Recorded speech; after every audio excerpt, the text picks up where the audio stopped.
عملية إتلافها بإشراف مسؤولي وزارة الثقافة والديوان الوطني لحقوق المؤلف.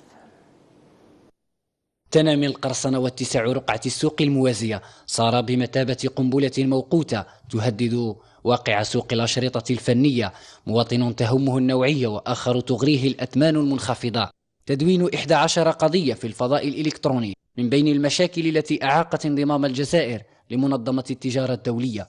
Donc, notre travail en tant qu'État membre est de faire en sorte que tous les pays du monde aient une législation qui protège les interprètes, les auteurs, les inventeurs contre l'appropriation de leurs droits. قصر الثقافة بالجزائر العاصمة عرف الانطلاق الرسمي لعملية إتلاف ما يقارب 1,000,000 دعامة سمعية وبصرية متمثلة في أشرطة كاسيت وأقراص مضغوطة. قامت مصالح لندن بالتنسيق مع الجهات الأمنية والجمارك الجزائرية بحجزها أثناء عملية مراقبة سوق النشر والتوزيع ببلادنا. مؤسسات كما احنا يعني دي زورغانيزم دو جيستيون كوليكتيف، مؤسسات نتاع التسيير الجماعي للمصنفات موجوده في العالم كامل. كما يديروا هكذا تقييم نتاعهم يجيبوا يتلفوهم، يجيبوا دي بولدوزر كما جبنا احنا هكذا ويتلفوهم امام الصحافه. السلطات العمومية مطالبة بالدفاع عن المصالح المادية والمعنوية لفئات المبدعين والعاملين في مجال الإنتاج والنشر، وإعادة النظر في الاتفاقية الثنائية التي يطالب فيها الفنانون بمراجعة سلم تنقيط المصنفات. J'ai été piraté à 100%, presque à 100% en Algérie.